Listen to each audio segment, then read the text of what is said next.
The idea of a circular theatre works really well for all the reasons I just told you, meaning that it was working really well from the outside, but once inside the building, you don't really want a circular theatre from acoustic perspectives. It's true that it is the chorus of the color of the trunks of the tree. I think we wanted to really blend with the forest. So, sorry, how do you bring a helicopter here?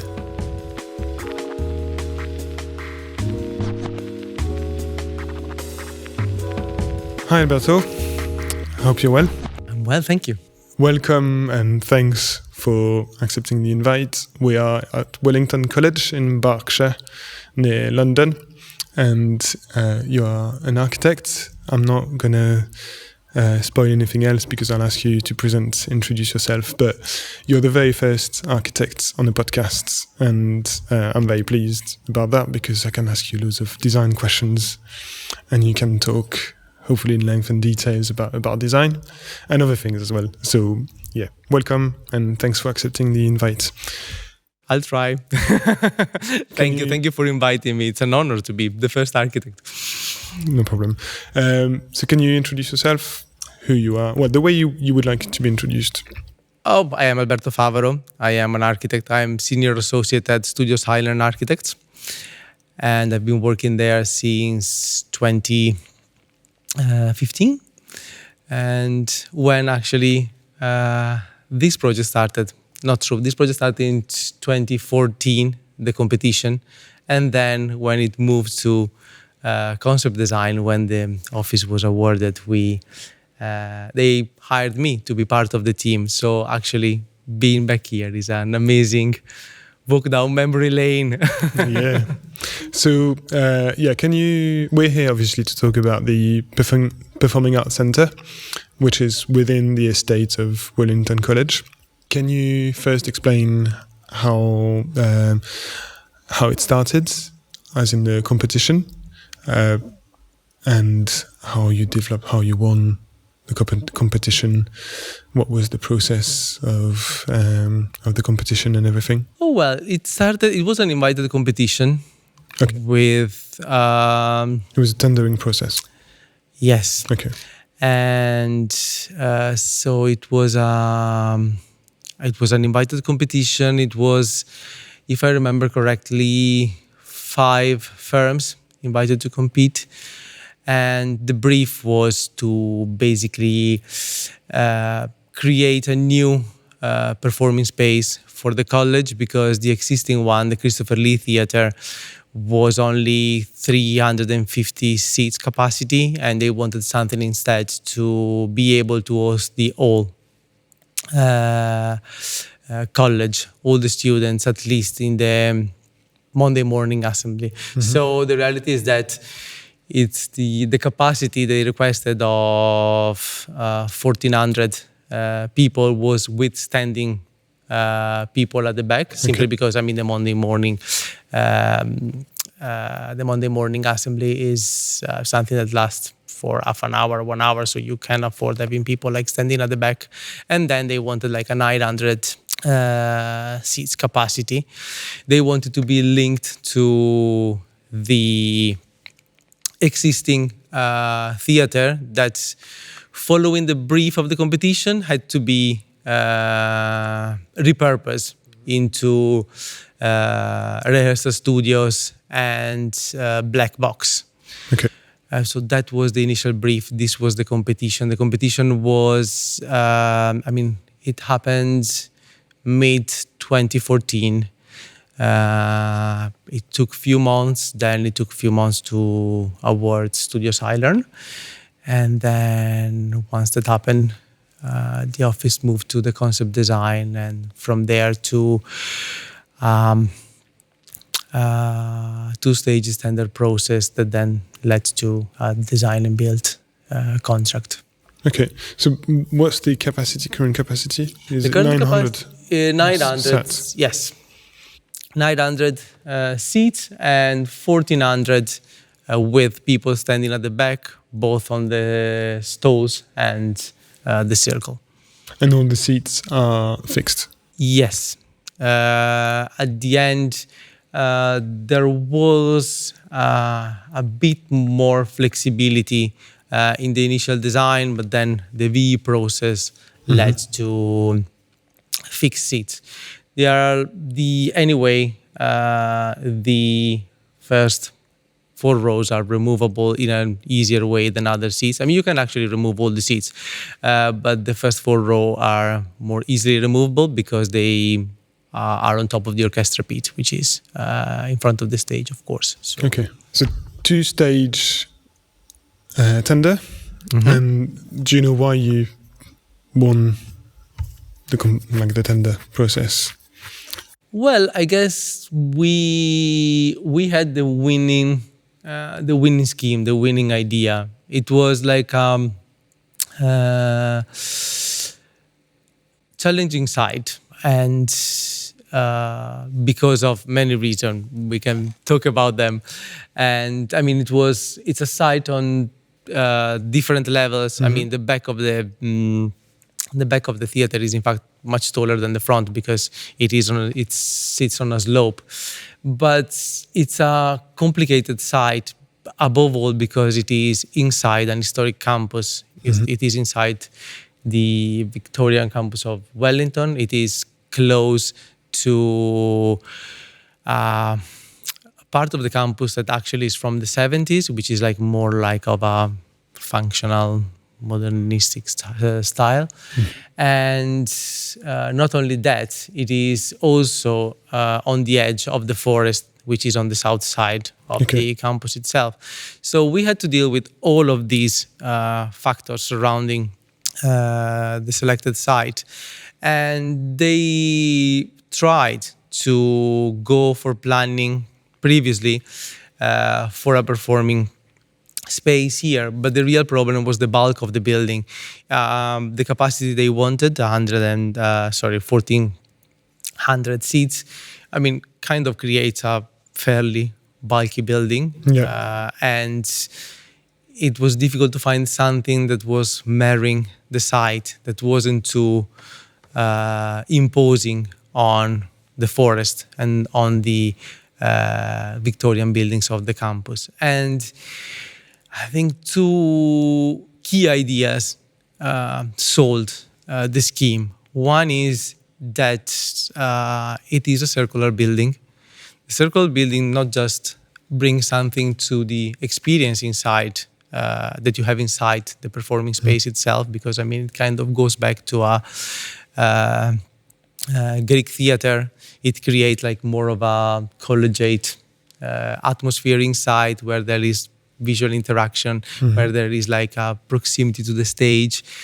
But it also creates like a building that from the outside has no edges, no corner, and it kind of fades more nicely against the background. So I think the expression we used throughout the project was that it was like perpetually recessing into the background, which I really love this expression. And this was the first idea. So this is already kind of making the volume more gentle inside the campus. Did you also want to replicate the shape of a trunk? Because obviously you said you're near the forest and there's loads of trees around the site. Was it the intention? Because the facade also is the color of a trunk of a tree. So I don't think we wanted to replicate a trunk. I think we wanted to really blend with the forest. It's true that it is the color of the trunks of the tree, and it is in fact what drove the selection for the cladding material, the pattern of the cladding material, the fact that you have this sort of vertical pattern that somehow echoes the trunks behind the theater. So I wouldn't say that we went for a trunk, but we went like for this forest feeling with the cladding. And another move that we made to make the building even lighter, talking about the exterior and the cladding, is that we lift the cladding. We kind of put like this circulation all glazed around the perimeter of the building. So you kind of have this feeling of this big volume that is like hovering above the landscape.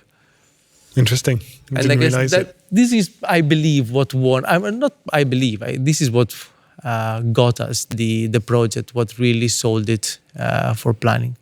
Do you know which other firms were part of the tender process?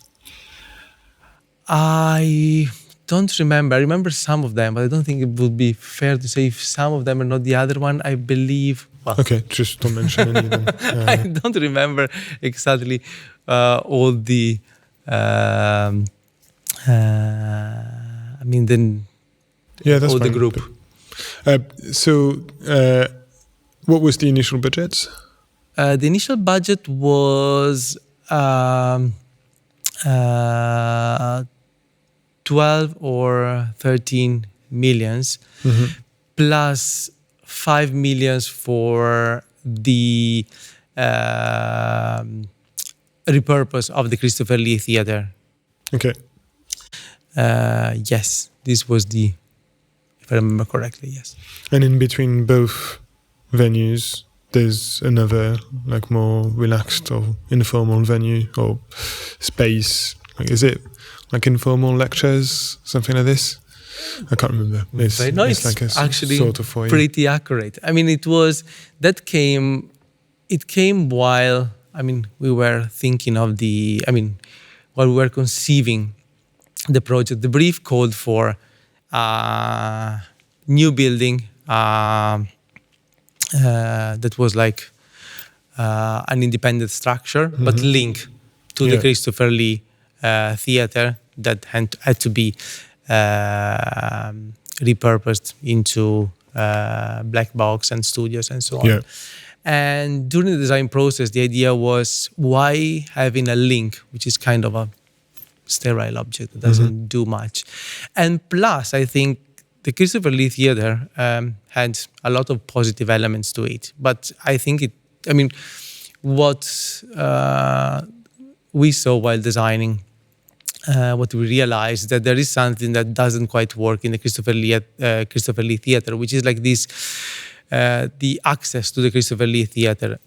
To solve, once again, the relationship between the back and the front, they kind of brought the old theatre down to the level of the loading dock, which is at the back of the theatre itself, and they lower the entrance. These create like a sort of pit in front of it that I guess in the aspiration of the architect was supposed to become outdoor auditorium. But it never quite worked. We spoke with all the stakeholders at the college and it never quite worked because, the background of it is then the glazed facade of the theater, and that didn't work. So we started thinking, what can we do? What can we do to make the entrance more successful?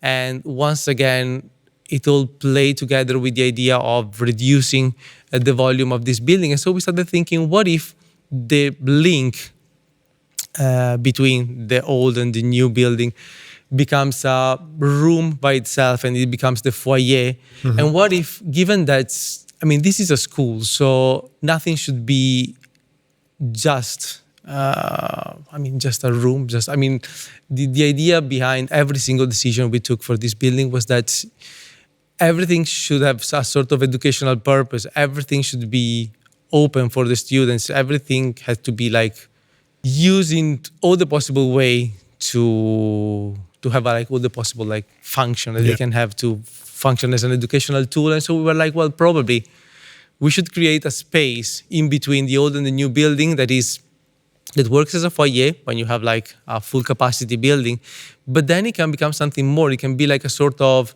informal space for performances, for education, for where when the bar on the foyer is in use, students can come into the building, sit down, seats. We designed it purposely with this sort of tribune where you can sit and study or play music or have a proper informal performance there. So we kind of try to create this new space that wasn't in the brief. And probably this was another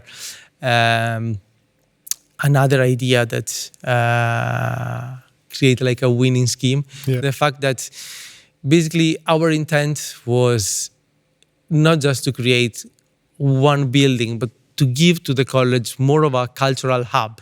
Yeah. So a place where they could come and kind of breathe and live the atmosphere of the theater and the performance. I'm surprised that there wasn't any aspirations to make it multi-purpose, and it seems like it's a very focused purpose for obviously assemblies, but for schools you would imagine that there would be bleacher seatings, or just remove temporarily the seats at the ground floor and use the ground floor for other activities, so more less theatrical and drama. Was there a plan to do that at some point? It was part of the initial scheme, and then of course it is something that got lost in the value engineering exercise. Okay. So yeah, it was actually a very important part of the initial project. Then we had to kind of scale it a bit down. I mean, what was it lost? I've got more questions about the VE, but what was it lost in the VE exercise? Was it more expensive to make it multi-purpose than this purpose, or have fixed seating? I'm surprised it was cheaper. Oh no, I mean, it cheaper? Yes, it is. I mean, flexibility is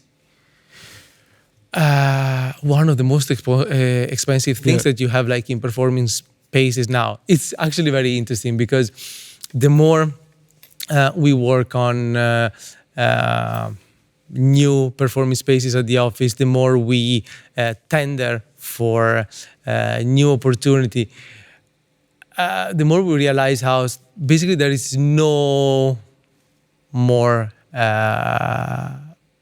request for single-purpose rooms. I mean, of course, you're building an expensive building, you want to make the most out of it. Yes. But I mean, even when we design new projects, and you always need to realize, I mean, you need to realize that it gives more value to the project, but it is an expensive feature. So I guess you need to find the right balance. At a certain point during the process of designing this building, it's kind of, the balance move towards let's renounce a bit of flexibility and in favor of saving and using funds for other elements. What did you? First of all, what was the structure of the design? Was it traditional or design and build?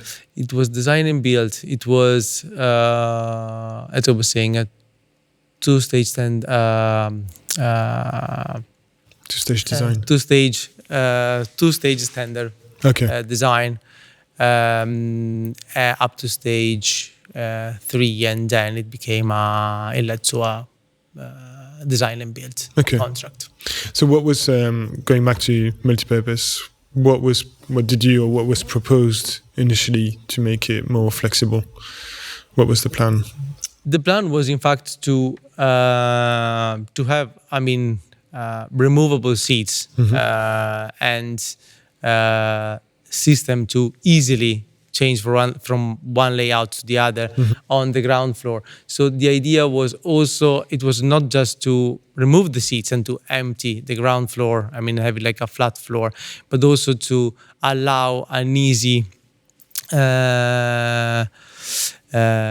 change of layout in terms of having like having the stage on one side to the stage in the center, and have like a more of a roundhouse theater in the round configuration. Maybe in the future, the space does exist. So the moment they will need to replace the seats, maybe we will insert this potential.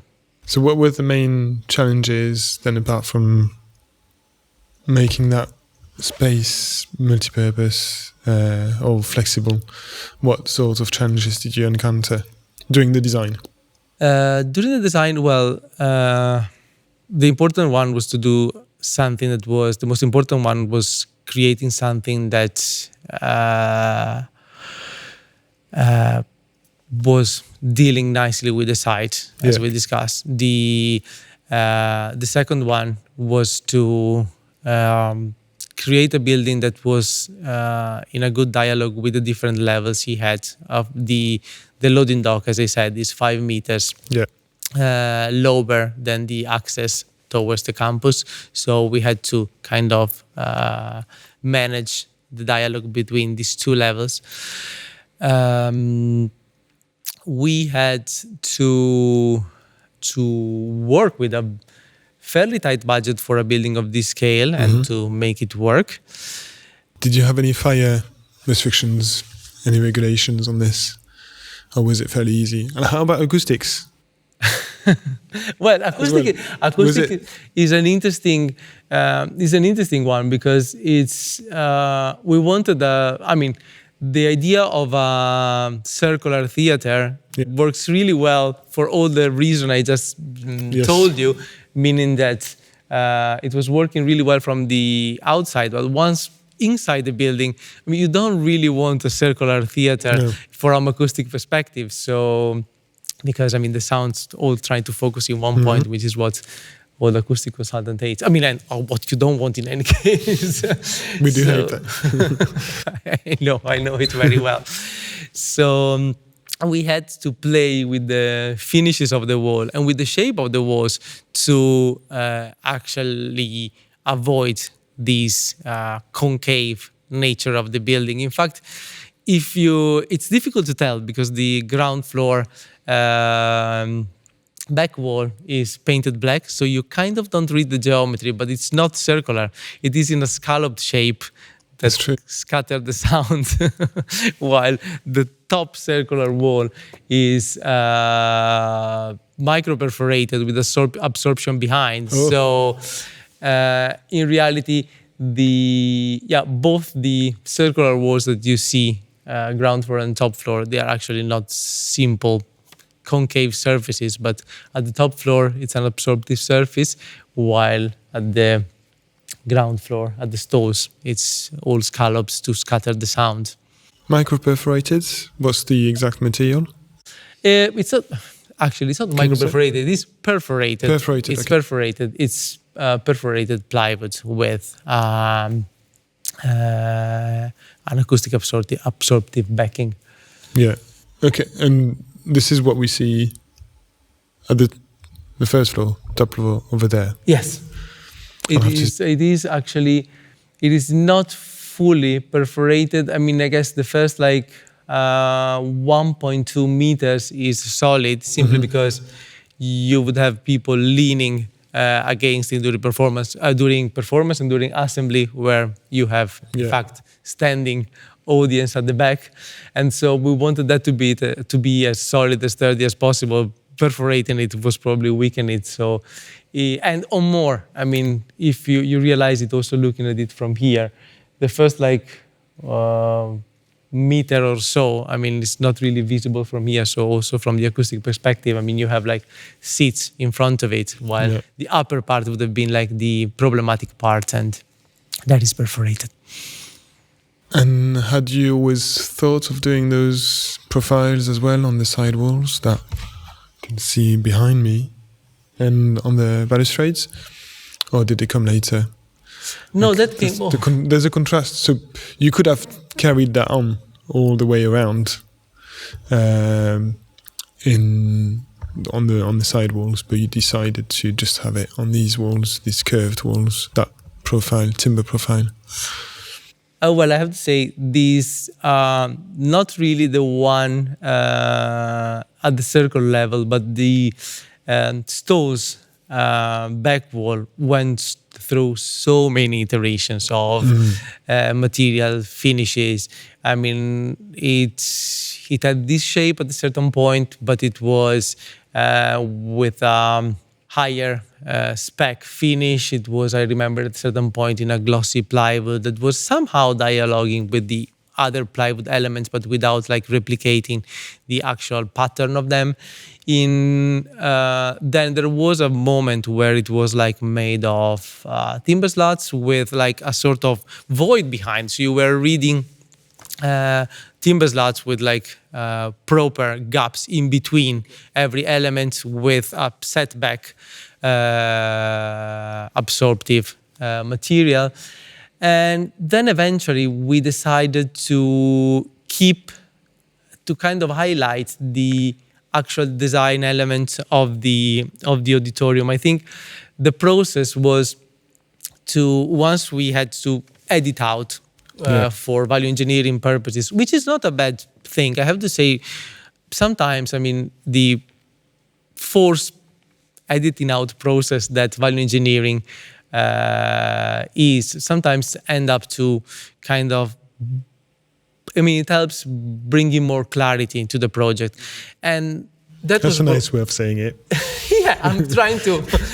Because I agree, as designers, we don't like value engineering because we've got an initial design in mind, and we realize we get told off for it being too expensive. So we have to compromise somewhere. And I think this is my way of dealing with it, trying to find a nice way to read it. So in trying to use it to bring more clarity, we said, okay, let's actually highlight the design elements of the room. Yeah. So we kept the side walls, also like to bring a bit of emphasis on the stage. We kept the balcony, and up to a certain point, we kept also the main reflector above the circle. If you see the main reflector, that's it is a freestanding object. It used to be up to quite late in the design process made following the same logic of the balcony front, but again it was edited out and I believe it's not bad. I mean, again, probably I'm looking for a nice way of reading the value engineering process, but it's probably, I mean, it's working out, and it's nice to see like the red seats that kind of ends the space, and then you don't kind of read the ceiling. It was like fade to black, literally. Have you got any visuals of all this? Or are you able to share that? Absolutely. The initial design, and then obviously the design that's value engineered here, but the initial intents. We did visuals like throughout the design process, and we actually we face the editing process. I mean, in a very conscious way, in a sense, we didn't simply edit out elements every time something was, I mean, an item came up in terms of value engineering, and every time it was assessed, and we kind of check it with visuals to see that it wasn't compromising the design and the spirit. The balcony front was, at the beginning, was completely different, and it was more of a 3D sculptural object. Then and that, I think, was an amazing process of getting to a design clarity. Eventually, we came up with this balcony design, and is that you who came up with it?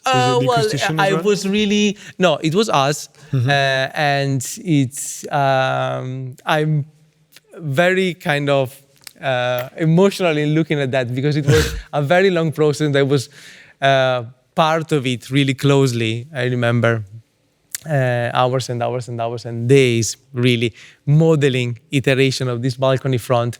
So what we wanted was something that was, once again, scattering the sound and projecting the sound to the audience on the stalls in different directions that were given by the acoustic consultant. So it goes from 9 degrees it had to go from an angle of 9 degrees close by the stage to 20 something on top of the control room.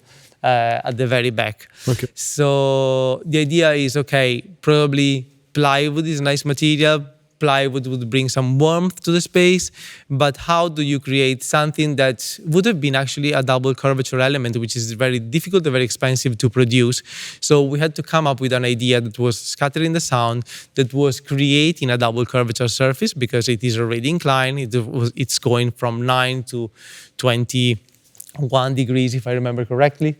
And so we had really to think, how can we do that? And we realized that dividing it into tiny elements,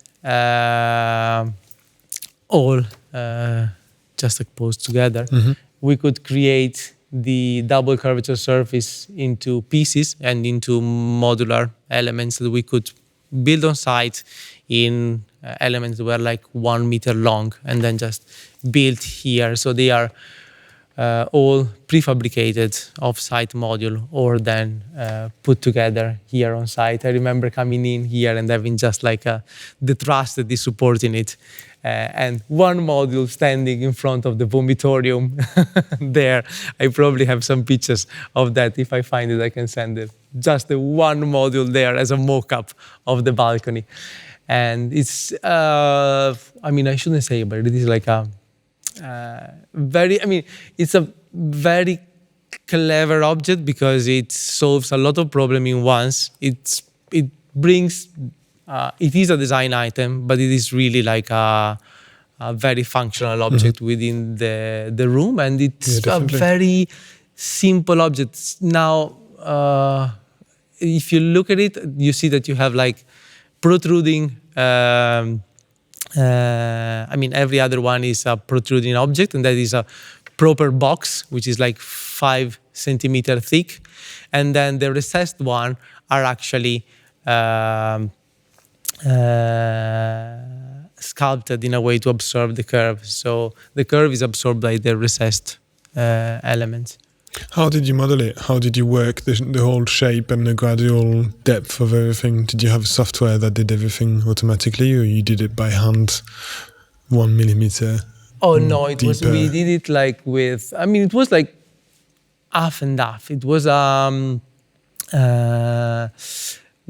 it was like, well, the concept came as a land sketch, I guess, and then we model it with Rhinoceros, the 3D modeling.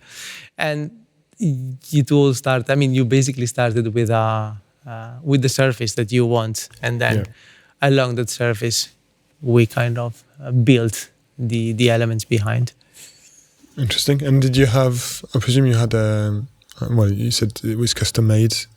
Was it like a cabinet, not a cabinet maker, but a specialist contractor, subcontractor who did it?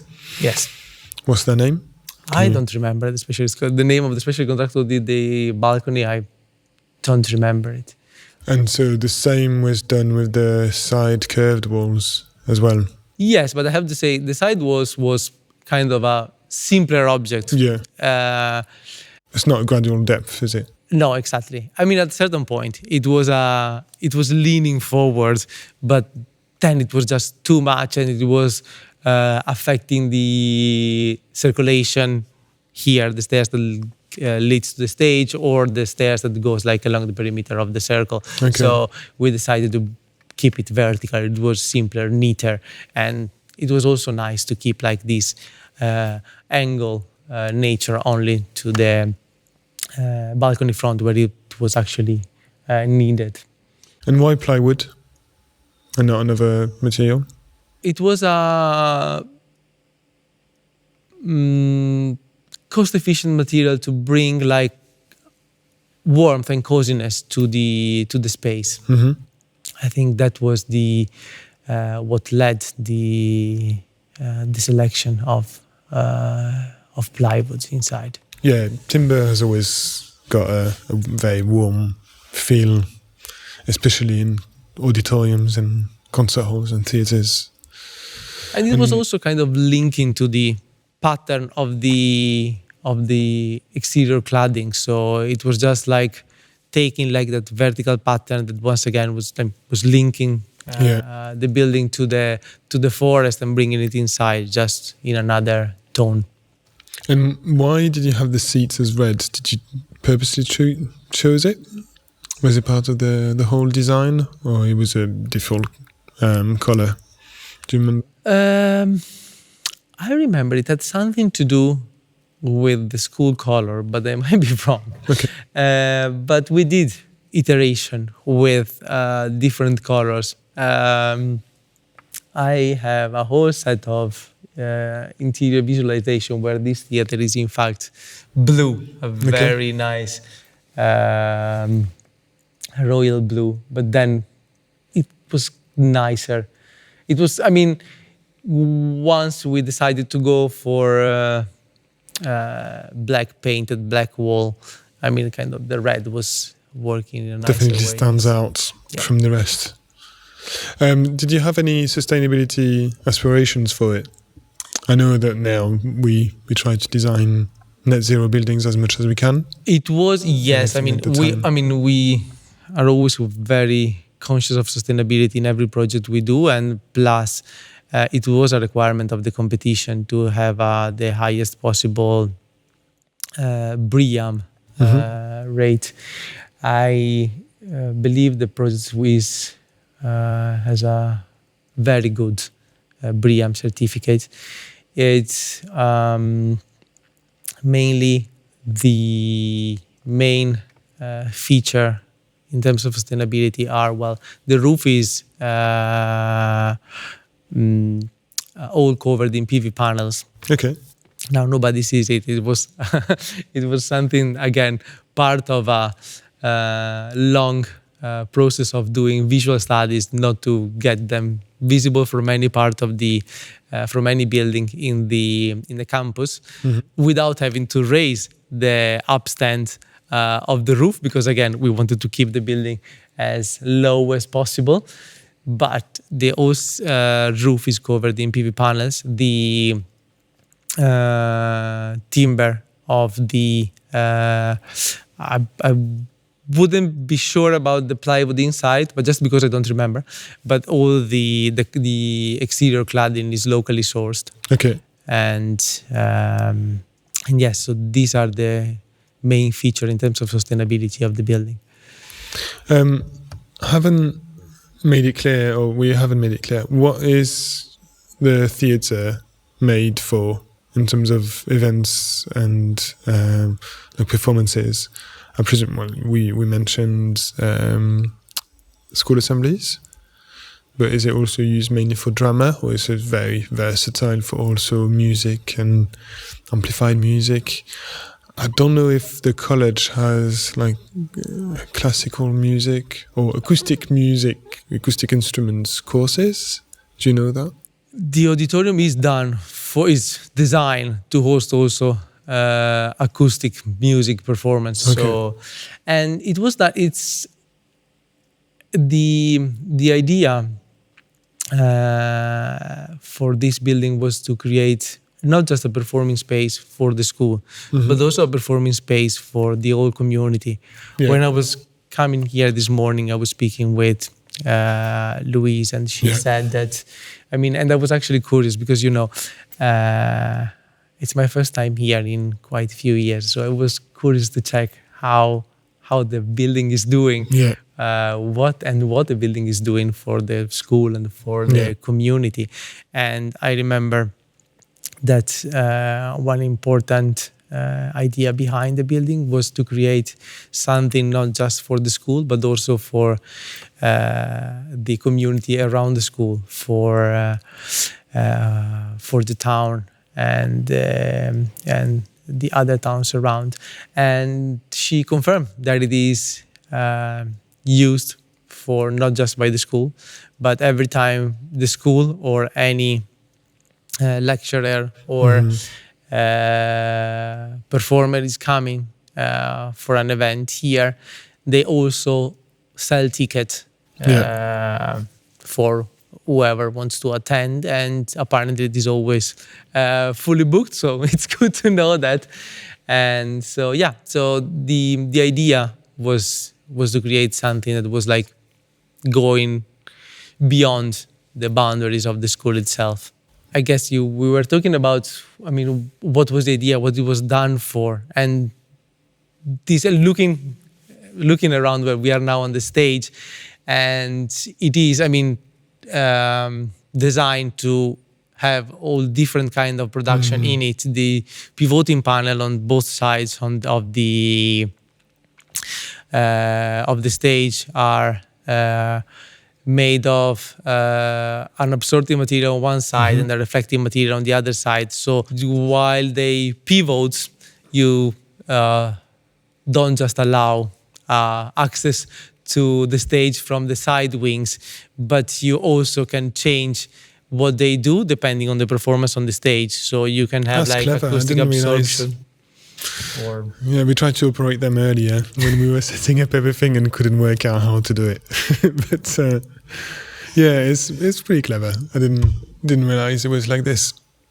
So what I wanted to say earlier was, yes, I can confirm it's pretty booked in terms of events, because how much time has it taken to organize that podcast episode here with them, making sure it was available. It was not during, it's cool times, but it's always pretty full in terms of schedule. This is so good to know.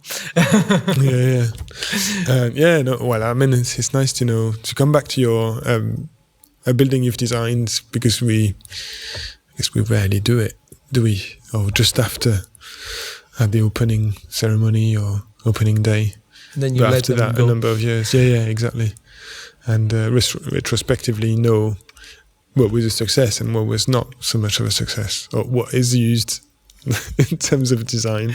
I hope, they're doing, everything they had in mind. I remember there is like the access to the backstage is a 5 meters tall metal door, which I went to see before beginning the podcast. I remember I was so excited about this ginormous door that led to the stage, and they explicitly asked for it.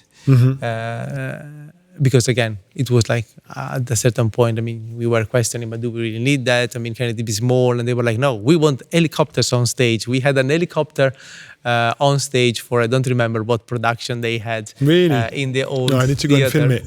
I need to go and at least take some pictures and share it in the podcast. So in fact, again, these pivoting panels on one side, the one of the large door, they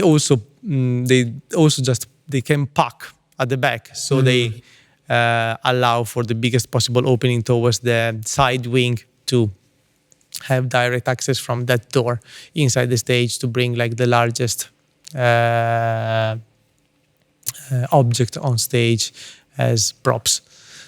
So, sorry, how do you bring a helicopter here? Through that big door behind me. Okay. And the pivoting panels are on a track, so you can pivot them and then slide them to the side, so the opening is maximized out of my back. I didn't realize that. I like seeing small features like this, and you said that was used for that. What's the structure of the building? I presume it's concrete. No, it's concrete. not. Steel In frame. fact, it is steel. It's a very complicated structure, actually, because basically it has a double nature. It's on it kind of looks simple if you look at it. When you are inside, you don't realize it, but it's on several different radius. So you have the perimeter, which is of course on one radius, but then all the structure up, from a certain point up, follows the different radius that creates the balcony layout. So it's a fairly complicated steel structure that also helps being a bit more sustainable than building in concrete. And it was so well done that it won an award. It won like the Structural Steel Design Award in 2019. I had to check it out before the starting of the podcast. Great. I didn't realize that. Did you win any other awards, or did the project win any other awards, not just you? It actually won an award before even being built, because apparently the design was so captivating that at the World Architectural Festival in 2016, it won the Future Educational Project Award. Okay. And nice. It was really, it was so beautiful. I was here every 2 weeks when the project was on site, because we were having like the weekly site meeting, and I can send you pictures, the skeleton of the project, where you kind of read everything. I mean, you see the space, but it's just like a steel skeleton. It's very fascinating. Actually, now that I remember, the old building is in steel. The balcony has a steel structure, but then the actual slabs are in precast concrete. Okay. I believe it was to reduce the footfall noise when you walk on the balcony itself, because under the balcony there is acoustic plenum, as under the not an acoustic, a ventilation plenum, sorry, as under the stalls. Yeah. It's the ventilation of performing space is always like a super fascinating aspect. Yeah, especially when it's done on the floor. From on the floor, there's a bit more design, maybe, I guess. It's in this case, it's actually quite interesting. And again, it came up at the office actually a few weeks ago, because we are working now on a auditorium that is not circular, but it has a curved back wall, and it is again in one situation where we have to optimize the space, and ventilation elements in a performing space are something really demanding in terms of space, because you need a very big area to reduce the speed of the air, because I mean, air velocity creates noise, and you don't want noise in a performing space. I mean, you know it better than me. No, I'm just no, it's really good. You got the lesson. And so you end up, when you work in performing spaces, depending on the performance that are requested, above all, if you have like classical music in them, you end up with sometimes ventilation ducts that are actual corridors where you can walk inside, as in this case, under our feet. I mean, we have like two big ducts that run here, and you can really walk inside them. But did you walk inside those? Well, then they're not big enough. These ones. These one are actually, you need to crawl. You can crawl in. You can crawl, okay. But in some cases, I mean, in one auditorium, in a concert hall that we are working on, which is on phase 1 in Egypt, ventilation ducts are actually 2 meters by 2.5, so they are proper corridors. But in here, once again, so it was easy to have the part of the ducts underground, because I mean they weren't affecting the volume of the building. But then the problem was, how do we place the risers to the balcony plenum in a space-efficient way, and this is what came up for these other projects we are doing now, and we kind of repropose this solution. Instead of having large raisers on both sides of the stage, where we have already enough going on, because we need to have side wings as big as possible for the stage, and we had the lift to give full accessibility to the upper level. We have eager stairs. So the solution we came up with is beefing a bit up the back wall and pack inside the walls, instead of 2 large ducts, a lot of smaller circular ducts. So basically, all the back wall that you see is populated with 250 diameter circular ducts that goes from the ducts under the stalls to the plenum under the circle. Interesting. Who came up with that design? Someone at the office. It wasn't me. I don't remember being Studio Seilern, myself. not the mechanical engineers. It was Studio Seilern. It came up during a workshop, so it was collegial effort during workshop. I think, as most of the things that you do when you work on, above all, on performing spaces, where what you are building is more a machine than a building itself, because another typology of building can be a bit more forgiving in terms of the angle of a balcony front, of the curvature of a wall, while a performing space has to actually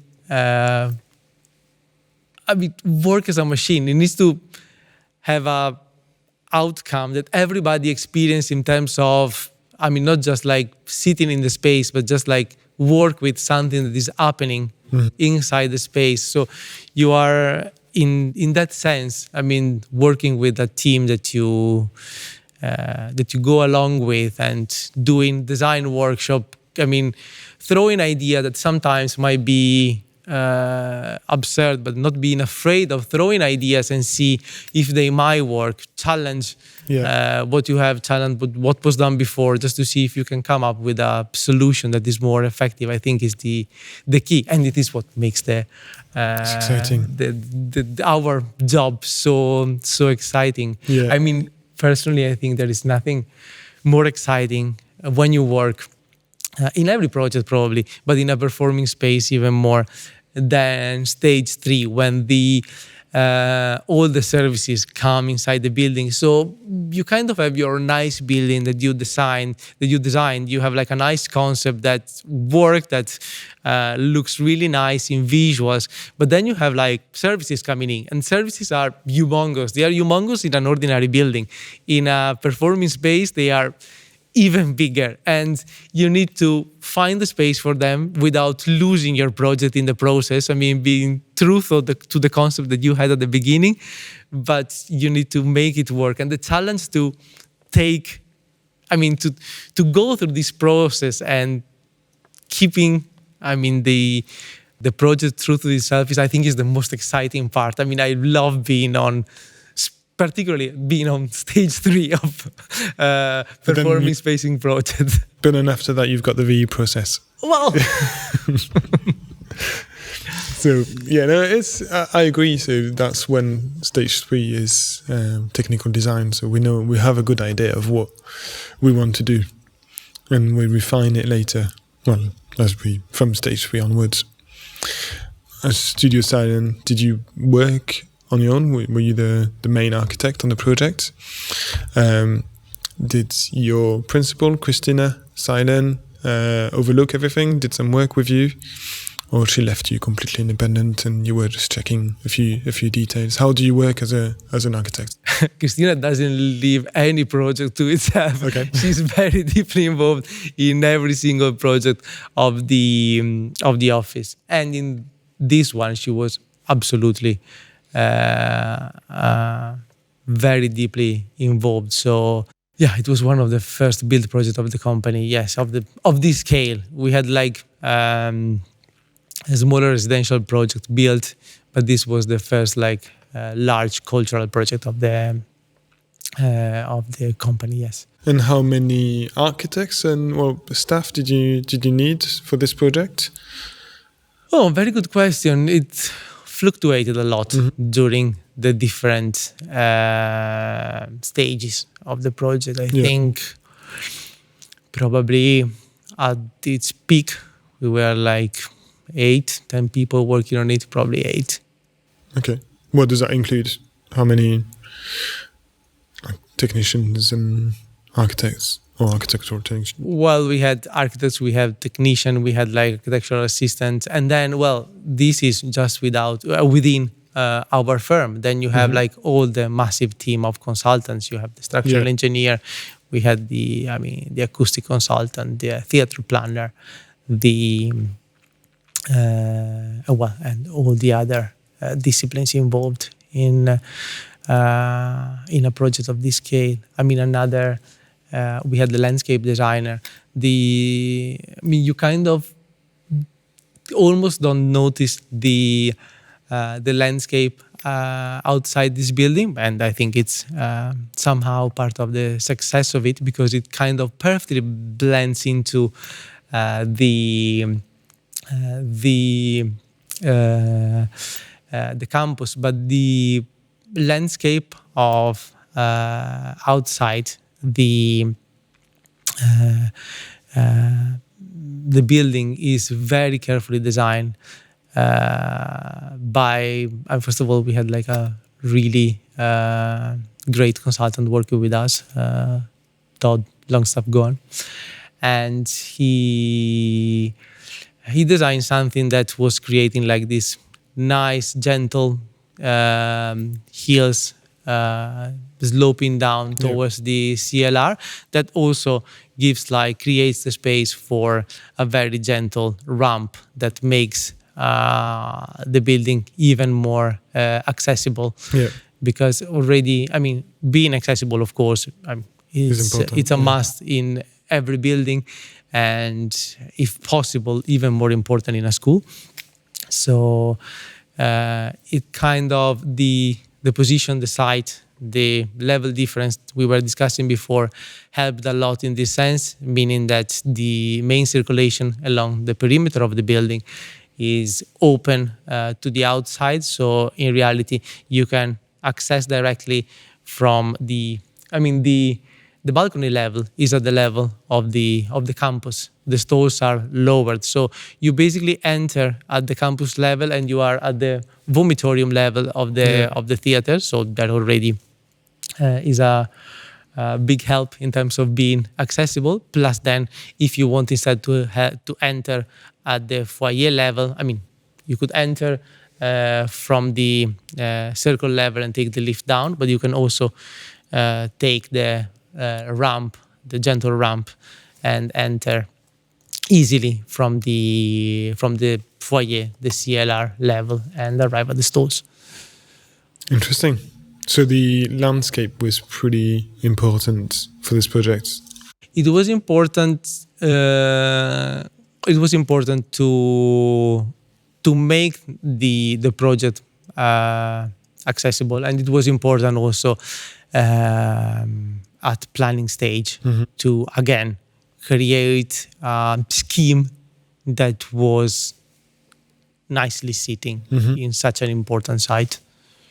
Was there any other disciplines or designers who were really important for the project, or were a key part of the project? I guess the structural engineer was key for this project, and mentioned the ventilation, so I guess the MEP as well.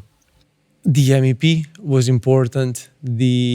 Finding the solution of, for example, having like the small ducts populating the back wall. That was kind of a game changer solution in terms of using the space that we had available. Finding the MEP together with the acoustic consultant, because you have designing a performing space, you have no meeting with the MEP that is not at the same time with the acoustic consultant, and the other way around. Depends. And well, we try. And if there's enough budget for it. Very true. And finding the right way to make the space comfortable. So where are the outlets? How many are the outlets? How do you integrate the ventilation, reducing like the expensive grills? So, for example, this is another interesting point in terms of finding solutions that are nice visually, that allows to create like a comfortable environment, but that are cost effective. In the here you see on the stalls we have like floor grills under the seats. Yeah. While if you go on the balcony level, we have a plenum underneath the seats, but the opening are not on floor grills, but we simply created slots on the risers of the balcony. So instead of having like expensive off-shelves object like the grills, we simply built the ventilation outlet within the structure of the balcony. The structure of the balcony is basically, as I was saying before, steel beams with precast concrete slabs sitting on it that creates like the floor of the balcony, and then the risers that connects the two floors of the two balcony is plywood with acoustic backing, and on that we just scored the outlet for the ventilation that comes from the plenum underneath. So that was a sort of one of these cost-effective solutions that come up during design workshop with. How long was the design process, and how long was the construction? The design process, so the competition happened in mid-2014. The concept design started at the end of 2014, December 2014, up until November 2015, when the demolition of what was here before started, and then the construction. What was here, in case you were wondering, is basically the ancillary facilities for the Christopher Lee Theatre. So there was storage. There was a storage and toilet facilities for the theatre. We demolished that. It was a smaller volume addition to the Christopher Lee Theatre, where now we have the CLR. We demolished that building, given that we could find, we added storage here in this building and toilet facilities. So we kind of integrate what we demolished from the existing building. And when we built this, and so we actually, we added another things that they wanted to facilitate for the Christopher Lee Theatre was changing rooms that were in the basement before and not really easy to use during performances. So we brought it's difficult to see them, and they are very well hidden under the tribune of the CLR. There are the changing rooms that are female and male changing room under the bleachers, so exactly in between the two theatres, so they can serve both theatres. Okay. So, how long was the construction process? I got carried away. 1 second, I thought, did he answer that question? From November 2015 to October 2018. Great. So is there anything you would have done differently? Or you would like to change? It's a very strange feeling to be inside the project you design, because you're always critical about everything, and you see all the things that are not built as you were envisioning them. And it's, in fact, one thing that I really love is to go visit project of my office where I wasn't involved, because I am really proud of them and I don't see the defects. So I'm like, wow, we did this. This is amazing. Because I don't have like that critic eye of the architect that was involved that always spots all the small faults of the project. I have to say, I don't know what I would do. And there are like few things that we sacrificed during the construction process. When we had to become a bit more aggressive in terms of VE. And what was it? It was probably a bit of the interiors that can be improved. There is built-in margin of improvement. For example, we initially designed automate orchestra pit.